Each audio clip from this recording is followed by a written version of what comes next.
Picture this, it's the 1980s and you're looking for a new running sneaker to buy. Normally, you'd be looking at Nike, Brooks, Saucony, Asics, the works. They all look similar, they all cost a similar amount, and they're all great. Except if it's the year 1982. In 1982, New Balance blew the doors off of the running world. They released the pinnacle of running technology with a mind-numbing price of $100. The most expensive running shoe on the market ever at that time. And their goal was simple. No matter the time it took or the money it cost, they'd make the most technologically advanced running shoe on the planet. The undisputable, diabolical, screaming Mimi of footwear and rebellion. Personally, I think they should have put flames on the side of it. That's very good for rebellion. It had revolutionary features, iconic styling, unreal comfort, and one more thing that most brands weren't and still aren't willing to do. Make their flagship running sneaker gray. This speed sells in this industry. Everybody's trying to make their sneakers look like they're on fire. You're going super fast. Not New Balance. They chose bleak, dull, gray. I do like it though, I will say. Also, it made you run very fast. And this is the result of 43 years of obsessive engineering that same running sneaker. But you may have noticed one thing. Nobody wears these sneakers to run anymore. Why? Where in the formula did New Balance royally screw up? What's up, YouTube? It's the Iron Snail here. Hope everybody's doing well. Welcome to the pride of Portland, Maine. George E. Martin Memorial Field. Tell you the truth, I filmed at a much better field earlier. Today's agenda. Number 1, let's try and figure out why is New Balance so obsessed with one sneaker that they've worked on it for 43 years. What is going on? 2, after 43 years of obsessive research and development on one sneaker, this is what you get. Why? What does this sneaker do that's worth 43 years of research and development? Number 3, no offense to New Balance, but how do you work on the perfect running sneaker for 43 years and end up with a sneaker that nobody runs in? What happened along the way that stopped that? I'm also gonna go for a 5-mile run in these bad boys because while filming B-roll, I really like them as running shoes, better than my other ones. And I can feel the end cap technology, which I think might be really helpful because I've been told since I was a kid that I have horrible running form. So I've been trying to fix that. So maybe this will help.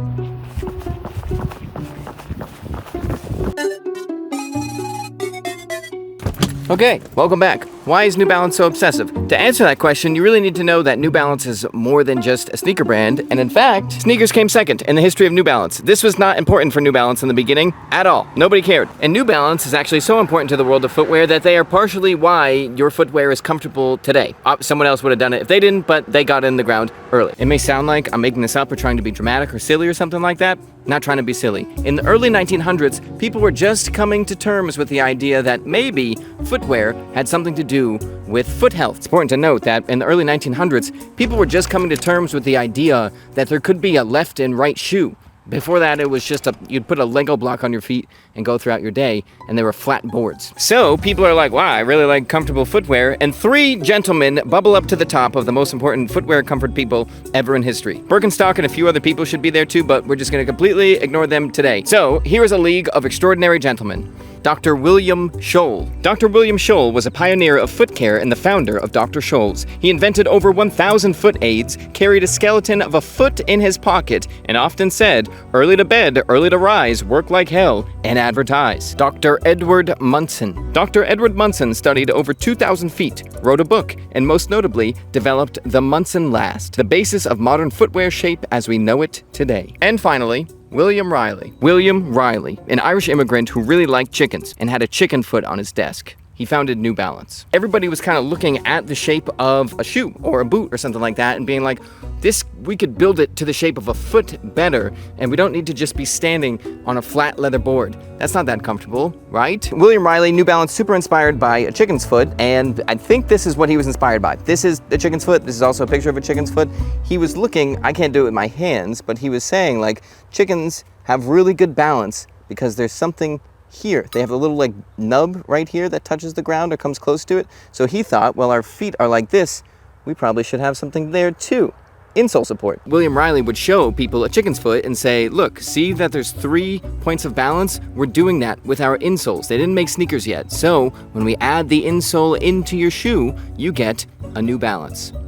New Balance. That is why New Balance is founded, and they are foundational to the world of footwear. But what's also mega important is where they were founded. My home state, baby. Boston, Massachusetts. Every man, regular guy, Boston guy. And you may be thinking, why the heck does it matter that they are founded in Boston, Massachusetts? Well, if you don't know, my home state is home to some of the greatest colleges in the world. MIT, this BU, I'm sorry if you went there, I don't actually know how well that does, but Tufts, Harvard. Also, Boston is one of the most powerful medical hub centers on the entire planet. So you have to think about the customer that is probably going to be coming out of Boston. Number one, no offense, very nerdy people. Number two, also probably wealthy people. And number three, they're all kind of centered around the medical and the tech space and stuff like that.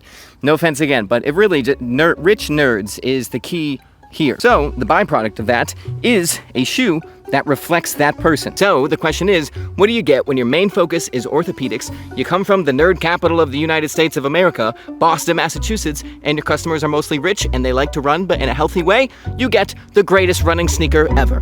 Of course. I'm pretty terrified of aging to the point where when I was a kid, I used to lay in bed and cry about it to my mom, and she would sing me the Toys R Us theme song to make me feel better. Anyway, Caldera Labs sponsored this video, thank you very much, and they gave me a little script that I have to stick to this time around, so let's do it. Guys, let's be real. Once you hit your 30s, your skin starts to change. Fine lines creep onto your decrepit, little, disgusting face. Right, Michael? Michael, you look tired, Michael. You never used to look like that. Oh, sorry. That's just your face now. Okay. Most skincare products aren't designed for your crumpled, cardboard-looking skin, and they are filled with junk. Daddy wants simple and effective. Daddy doesn't have time for complexities at his age. Daddy has mouths to feed. My Caldera regimen is 3 simple steps, combining cutting-edge science with powerful natural ingredients. Step 1, the clean slate. A gentle cleanser that doesn't suck the last drops of moisture out of Grandpa Michael's Atacama Desert-like skin. Michael, don't read this out loud. Atacama Desert is the second driest place on Earth. The first driest is your face. Step 2 is if you're doing our skincare routine in the evening. It's called The Good. Our hero product, packed with over 3.4 million antioxidant units per drop.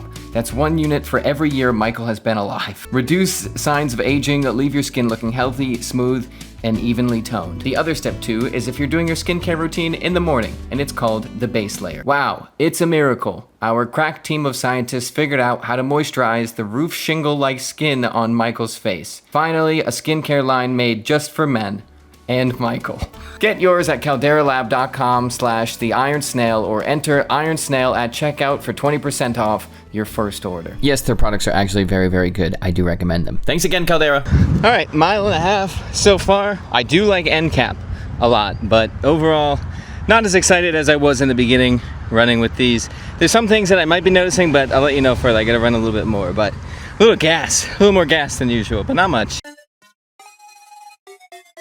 So, the year is 1982, you're a runner, you're looking for what running sneaker you should buy. This is probably what you're looking at. This is the competition. The Nike Terra TC, or the Pegasus. The Brooks Chariot.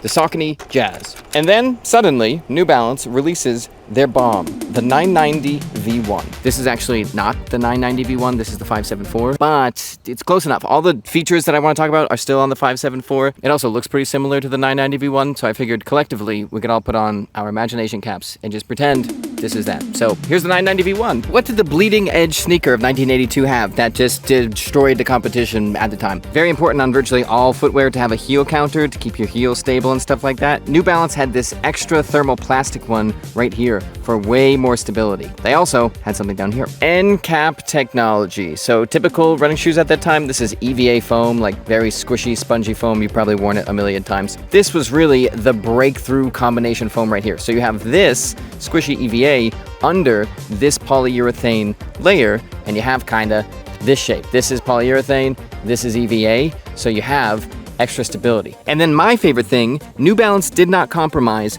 on a single material or manufacturing detail. Every single good thing that they could do, everything that they could put at the highest quality, they did. And you'll see if you look at all the shoes that we just talked about, they have this kind of squished look or a softer look to them. New Balance looks a little bit more rigid. That is because they are using higher quality meshes, thicker meshes, meshes that are still very breathable or more breathable, but have a higher level of rigidity and nice suede and stuff like that. The materials were bussin'. Finally, the most important thing with New Balance, and a big reason as to why they're so stubborn, is they focused on the root of their brand. Orthopedics, stability, foot comfort. This is for long running, healthy legs, something that doctors and researchers and podiatrists, who I guess is also a doctor, would want. But at the same time, they're like, we don't even need to get flashy about it. It should speak for itself. So here you go. It's in gray. Done.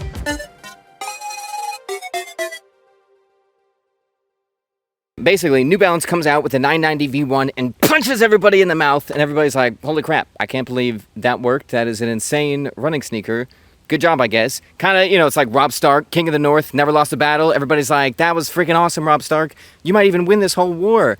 And then Rob Stark and his wife and everybody, they get invited to a wedding. I'm watching Game of Thrones for the first time. If you know what happens in the wedding, Rob Stark is dead. He's killed. New Balance obviously isn't killed, but Nike, Adidas, a lot of running brands and athlete brands and stuff like that are sponsoring big athletes. And they're saying, hey, look at that. Michael Jordan's doing this with our shoe. And youth culture is like, that's super cool. And New Balance is being a super edgy brand and is saying, well, oh yeah, you're endorsed by Michael Jordan. We're endorsed by no one. Which to me personally, I totally get the idea of saying endorsed by no one because all the other brands are endorsed by like major athletes. But at the same time, the definition of endorsed means anyone could endorse you. So New Balance is saying nobody likes us, not even our customers. No one would recommend New Balance. Not the best marketing thing. At least in my opinion. But New Balance was not willing to go down without a fight, so over 43 years, they released the 990 V1, the V2, the V3, the V4, the V5, the V6, and as they kept releasing those, the 990 series just kept dying and fading away from the running world. As they kept pouring R&D into things, changing things, updating things with the newest technology, it just quickly, like Rob Stark got his throat slit. Oh no, did he get shot by an arrow? It was just a long, excruciating death from the tootsies of major runners and athletes. 3.32 miles. I'm running about 30 seconds slower than typical, but it's also like 100% humidity and it's about to start raining, which is another major weakness of these sneakers. So it's good to test it out, I guess, in this scenario. On the start of the run, I felt like I could really feel how heavy and chunky and clunky these were, but now 3.3 miles in, they feel a bit normal. So after this 5, I'm gonna run a mile in my other running shoes, just some cooked up Brooks that I'd never thought about in my life, and see. But overall, I could feel they're not specifically built for running, and you notice that with all the other running sneakers out there. I've also, now every time someone runs by, I've been looking at their sneakers to see how it compares to mine. So 43 years of upgrading what at one point was the greatest running sneaker of all time, using the most modern foams that spring back, that are extra comfortable, modifying the fit, using different meshes that are more breathable, doing every single thing you possibly can, leaves you with this, the 990 V6, and a whole bunch of people Googling, should I run in my 990 V6? Are they not built for that? Should I not do that? That's crazy. Of course you could run in these, but should you? Probably not. I take that back. I shouldn't say probably not, because I think I'm going to make these my running shoes just for the heck of it, like forever. We'll see what happens. But still, first thing we did, remove a ton of leather and use the cage structure that we know today. So we have a lot more mesh for breathability and a lot less leather. So we're saving on weight and making the shoes more comfortable overall. My favorite detail is here though. The 574 was built for hybrid running, so it's a little bit gnarlier if you were going off-road or something like that. But notice, it's one continuous piece of rubber. Nowadays, you segment the rubber. So this is a very hard rubber at the bottom, obviously, because you're running and walking on it. But look, it's in little pieces, so it's more flexible, takes off a lot of weight, you have better grip. I love that advancement. I think that's very cool and clever. And also, we still have our friend end cap technology, changed a little bit, but still same basic principle. This is harder, this is softer, but the foams are updated and everything like that. And also, you can see you have a little bit more stability in mind with how the end cap flows down like this. Cool stuff. Still made in the USA, in Massachusetts, no compromise on materials ever, still the same quality as the 990 V1, which was legendary, and yeah, that's it. You're left with a pretty lousy running sneaker.